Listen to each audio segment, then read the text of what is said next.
please subscribe and don't forget to press the bell icon to get notified whenever we upload a new video. केंद्र सरकार 8 राज्यों में हिंदुओं को अल्पसंख्यक का दर्जा देने पर विचार कर रही है और इस सिलसिले में राष्ट्रीय अल्पसंख्यक आयोग ने एक कमेटी बनाकर हिंदुओं को 8 राज्यों में अल्पसंख्यक का दर्जा देने पर विचार की बात कही है। बीजेपी नेता अश्विनी उपाध्याय के अल्पसंख्यक आयोग से हिंदुओं को अल्पसंख्यक दर्जा देने के बारे में अपील की गई थी और इस पर राष्ट्रीय अल्पसंख्यक आयोग ने अश्विनी उपाध्याय को चिट्ठी लिखकर उनसे 14 जून को 3:30 बजे आयोग के दफ्तर में आने को कहा है, जिसमें उनसे अपनी मांग के समर्थन में तथ्य रखने को कहा जाएगा। दिल्ली के द्वारका में सेना के पूर्व कैप्टन और उनके परिवार के साथ मारपीट के मामले में पुलिस ने 5 लोगों को गिरफ्तार किया है। पीड़ित के मुताबिक वो अपने परिवार के साथ कुछ दिन पहले एक रेस्टोरेंट में खाना खाकर लौट रहे थे और तभी नशे में धुत कुछ बदमाशों ने उनके साथ मारपीट की। इसमें पूर्व आर्मी कैप्टन घायल भी हो गए और पुलिस तभी से आरोपियों की तलाश कर रही थी। यूपी के इलाहाबाद में एक कांस्टेबल के परिवार के साथ कई लोग सड़क पर खड़े होकर प्रदर्शन करने लगे। आरोप है कि 9 मई से लापता कांस्टेबल के बेटे के बारे में पुलिस ने कोई कार्रवाई नहीं की, जिससे नाराज होकर कांस्टेबल फुल्लर सिंह का परिवार सड़क पर उतर आया और उनके समर्थन में कई लोग भी प्रदर्शन करने लगे। हाथों में तख्तियां और लापता लड़के के पोस्टर लिए इन लोगों ने पुलिस के रवैये के खिलाफ नाराजगी जाहिर की। पीड़ित परिवार ने आरोप लगाया कि 9 मई को कुछ लोग लड़के को घर से बुलाकर ले गए, जिसके बाद वो घर नहीं लौटा। परिजनों ने पुलिस को नामजद शिकायत भी दी, लेकिन पुलिस ने FIR तक दर्ज नहीं की। अभी तक हमारी गुमशुदगी लिखी गई, हम FIR नहीं लिखे। हम उनका नाम देते हैं तो कहते हैं जांच चल रही, जब जांच में होगा तो हम लिखेंगे। हैरानी की बात यह है कि पीड़ित पिता खुद पुलिस का ही मुलाजिम है और महोबा में कांस्टेबल के पद पर तैनात है। अपने बेटे के अपहरण के पीछे उसने पुलिस के अधिकारियों का ही हाथ होने का आरोप लगा दिया। उत्तर कोरिया ने परमाणु परीक्षण के लिए बनाई गई सुरंगों को धमाके से उड़ाने की तस्वीरें जारी की है और इसके लिए उत्तर कोरिया सरकार ने कई अंतर्राष्ट्रीय पत्रकारों को भी बुलाया था और उन्हीं के सामने इन सुरंगों को धमाकों के जरिए नष्ट कर दिया गया। उत्तर कोरिया के मीडिया के मुताबिक इन सुरंगों में 6 परमाणु परीक्षण किए जा चुके थे और अमेरिका से रिश्तों के सुधार की कड़ी में उत्तर कोरिया ने इन सुरंगों को अंतर्राष्ट्रीय समुदाय के सामने ही नष्ट कर दिया।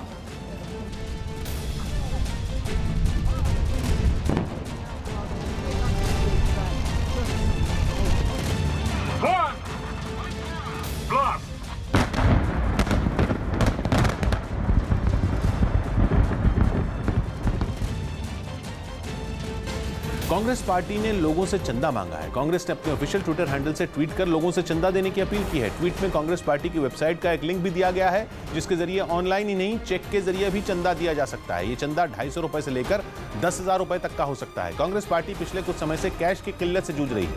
पार्टी की कई राज्य इकाई ऐसी हैं जिन्हें पिछले कुछ महीनों से खर्च मिलना बंद हो गया है। इतना ही नहीं, पार्टी को रोजमर्रा के खर्चे उठाने में भी दिक्कत हो रही है। पार्टी की तरफ से विधायकों और सांसदों से पहले ही एक महीने का वेतन पार्टी फंड में देने की अपील की जा चुकी है। पार्टी ने नेताओं से अपील की है कि गैर जरूरी खर्चों में कटौती हो। जहां ट्रेन से काम चल सकता है वहां हवाई यात्रा ना करें। नेताओं से यह भी कहा गया है कि 5 सितारा होटल के बजाय गेस्ट हाउस या पार्टी कार्यकर्ताओं के घरों में ठहरा जाए। तो नेताओं को चाय नाश्ते पर खर्च में कटौती करने की नसीहत भी दी गई है।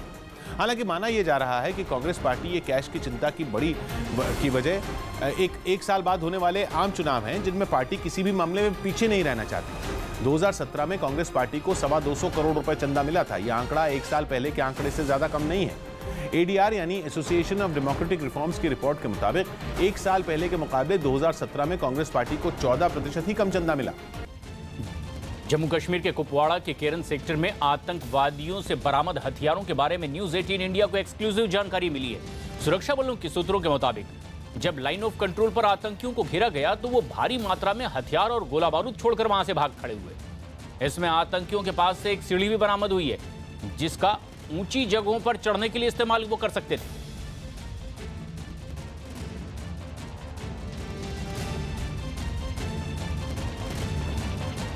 आपका पसंदीदा न्यूज चैनल न्यूज 18 इंडिया अब डिश टीवी के चैनल नंबर 663 पर उपलब्ध है।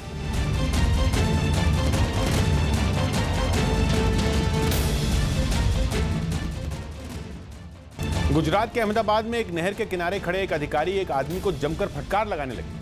आरोप है कि उस आदमी ने नहर की सफाई करवा रहे अधिकारी के सामने ही उसमें कचरा फेंक दिया।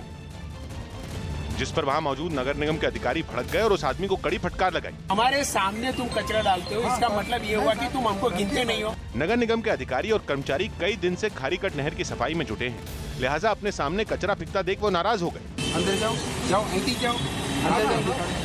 कहने के बावजूद जब उस शख्स ने कचरा नहीं निकाला तो अधिकारी फिर भड़क गए। आप अंदर जाओ, नहीं तो मैं 6 महीने की जेल करवाऊंगा तुमको। इसके बाद भी जब वो नहीं माना तो अधिकारी भी जिद पर अड़ गए। जूते उतारो, पहले उतारो जूते। 6 महीने का जेल चाहिए या तुम कचरा निकाल रहे हो बाहर? चलो भैया हमारी ऑफिस में ले लो। नगर निगम का आक्रामक रुख देख उस आदमी ने एक मजदूर के जरिए कचरा निकलवाना चाहा, लेकिन अधिकारी अपनी बात पर अड़े रहे तो वो गुहार लगाने लगा। काफी देर तक चली बहस के बाद आखिरकार उसे खुद नहर में उतरकर कचरा निकालना पड़ा।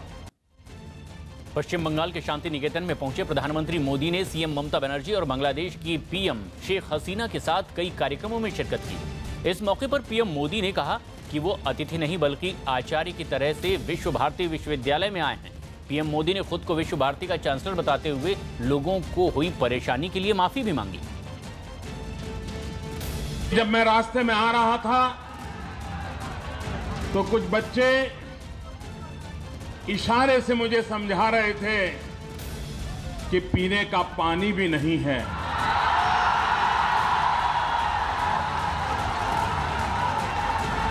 आप सबको जो भी असुविधा हुई है, चांसलर के नाते ये मेरा दायित्व बनता है और इसलिए मैं सबसे पहले आप सबकी क्षमा मांग करके मेरी बात का आप याद रखिए, जो गुरुदेव ने कहा था, जोदी तोड़ डाक सुने क्यों ना आशे तो बे एकला चालो रे। अगर आपके साथ चलने के लिए कोई तैयार नहीं है तब भी अपने लक्ष्य की तरफ अकेले ही चलते रहो। लेकिन आज मैं यहां आपको ये कहने आया हूं कि अगर आप एक कदम चलेंगे तो सरकार 4 कदम चलने के लिए तैयार है। जन भागीदारी के साथ बढ़ते हुए कदम ही हमारे देश की 21वीं सदी में उस मकाम तक ले जाएंगे जिसका वो अधिकारी है, जिसका सपना गुरुदेव ने भी देखा था। पीएम के पश्चिम बंगाल दौरे पर 2 तस्वीरें सुर्खियों में आ गई। पहली तस्वीर शांति निकेतन के हेलीपैड की है, जहां पर पहुंचे प्रधानमंत्री मोदी ने जमीन गीली होने पर सीएम ममता बनर्जी को रास्ता दिखाया। और दूसरी तस्वीर में सीएम ममता बनर्जी एक तस्वीर के लिए राज्यपाल केशरीनाथ त्रिपाठी को पीएम के सामने से हटाती दिखाई दी। हालांकि जब सीएम ममता बनर्जी ने राज्यपाल को हटाया तो वो पीछे मुड़कर पीएम मोदी की तरफ देखने लगे, तो पीएम मोदी ने भी हाथ हिलाकर दोनों की तरफ कुछ इशारा किया।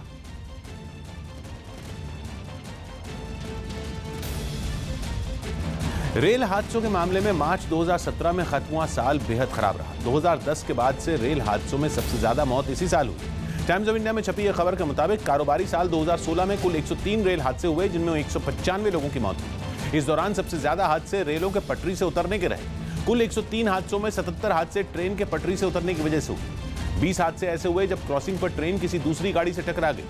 5 हादसे ऐसे हुए जब 2 ट्रेनें आपस में ही टकरा गई। इनमें कुछ मामले ऐसे भी रहे जब एक ही पटरी पर 2 ट्रेनें आ गई। तो एक हादसा ट्रेन में आग लगने की वजह से हुआ। हैरानी की बात यह कि इनमें 64 हादसे यानी करीब 2/3 हादसे ह्यूमन एरर यानी रेलवे के स्टाफ की लापरवाही की वजह से हुए। 22 हादसे ऐसे रहे जिनमें रेलवे के स्टाफ या रेलवे की तकनीक का कोई दोष नहीं था, बल्कि किसी और की गलती से ऐसा हुआ। केवल 2 हादसे ऐसे रहे जिनमें रेलवे की मशीनरी या किसी कल पुर्जे के खराब होने को वजह माना गया। ये रिपोर्ट मार्च 2017 तक की है। फिर भी दावा किया गया है कि 4 हादसों के कारण की जांच अब तक जारी है। इससे पहले 2010 में 235 लोगों की जान रेल हादसों में गई थी, लेकिन उसके बाद रेल हादसों में कमी आई। 2011 में रेल हादसों में 100 लोगों की मौत हुई, 2012 में 60 लोगों की जान रेल हादसों में गई। तो मार्च 2013 में साल जो खत्म हुआ, ये गिनती और कम होकर केवल 42 पर पहुंच गई। 2014 में यह आंकड़ा फिर बढ़ गया और 118 लोगों की जान रेल हादसों में हुई और 2015 में यह आंकड़ा सबसे छोटा रहा। इस दौरान रेल हादसों में 40 लोगों की जान गई। कनाडा के ओंटारियो में भारतीय रेस्टोरेंट में हुए बम धमाके में 15 लोग घायल हो गए, जिनमें 3 लोगों की हालत गंभीर बनी हुई है।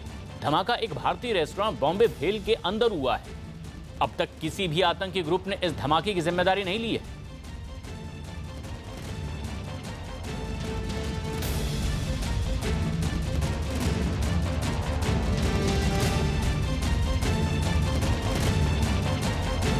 उत्तर प्रदेश के सहारनपुर के ठाकुर ब्रिजेंद्र सिंह नाक से बांसुरी बजाने के लिए मशहूर हो गए हैं। ठाकुर ब्रिजेंद्र नाक में कोई भी धुन बजाने में माहिर है, जिनकी प्रतिभा को देखकर लोग हैरान रह जाते हैं और इसी वजह से ठाकुर ब्रिजेंद्र सिंह इन दिनों सुर्खियों में।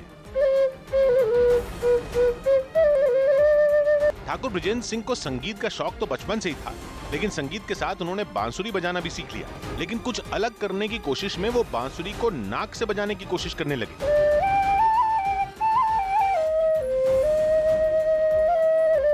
ब्रिजेंद्र सिंह की ये कोशिश धीरे धीरे उनका ऐसा हुनर बन गई जिसने उन्हें एक अलग पहचान दे दी। बांसुरी मेरे नाक के टच होगी, नाक से प्रेशर हवा लगी और उसमें से आवाज निकली, मुझे प्रेरणा हुई। लोक संगीत से लेकर फिल्मी गानों तक हर तरह की धुन ब्रिजेंद्र सिंह नाक से बजा सकते हैं।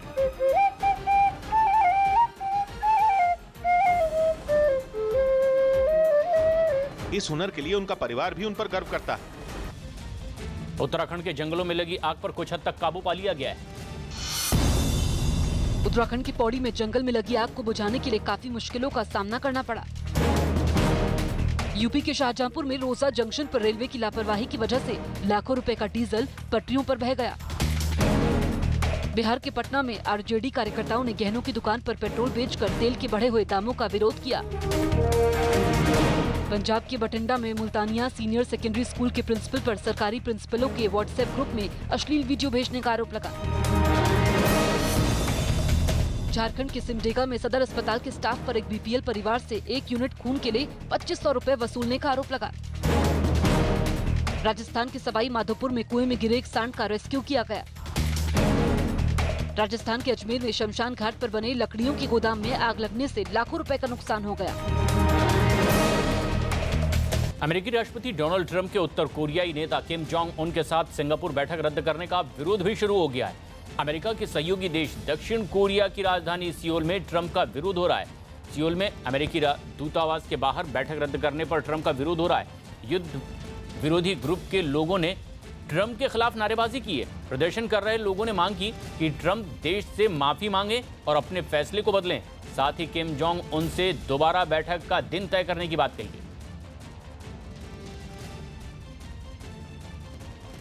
अमेरिका की राजधानी वॉशिंगटन डीसी में व्हाइट हाउस से जारी एक बयान में ट्रंप और उत्तर कोरिया के तानाशाह किम जोंग उन के बीच होने वाली बैठक रद्द होने की जानकारी दी गई। इस बयान में लिखा गया कि दोनों नेताओं के बीच होने वाली बैठक का अनुरोध उत्तर कोरिया की ओर से किया गया था, लेकिन अमेरिका ने साफ किया कि उसके लिए ये बात मायने नहीं रखती कि बैठक किसने बुलाई।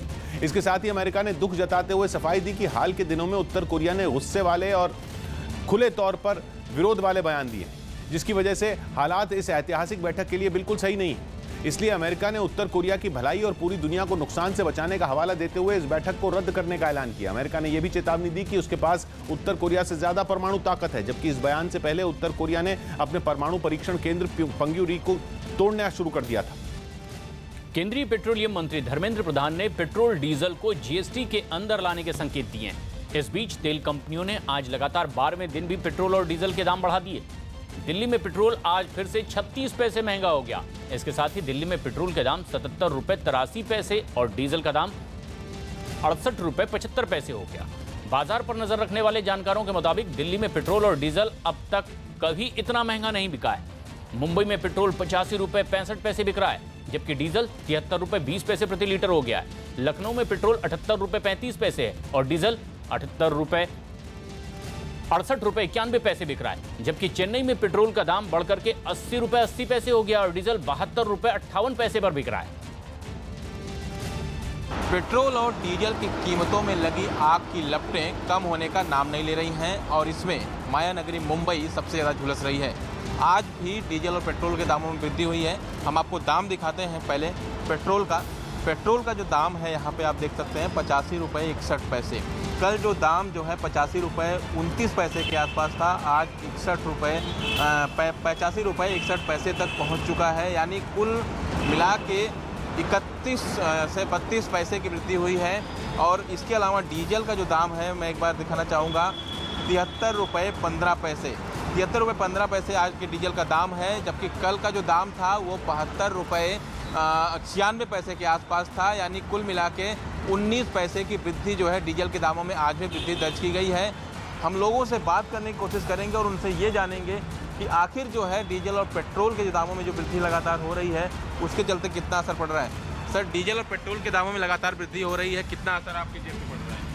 बहुत असर पड़ रहा है, एकदम पैसा खाली हो रहा है, दिन पे दिन बढ़ते जा रहा है। कुछ दुनिया में सबसे कीमती इधर इंडिया में ही है और सैलरी भी इतना नहीं है। अभी तक कितने का पेट्रोल आप महीने भरवाते थे, लेकिन दाम लगातार 3 से 4 रुपए एक हफ्ते में बढ़ चुके हैं, तो कितना फर्क पड़ा है, कितना ज़्यादा पड़ रहा है? 3-4 हज़ार का फर्क पड़ता है। 3-4 हज़ार रुपये का फर्क पड़ रहा है। कैमरामैन सुमंगल के साथ दिवाकर सिंह, न्यूज़ 18 इंडिया, मुंबई।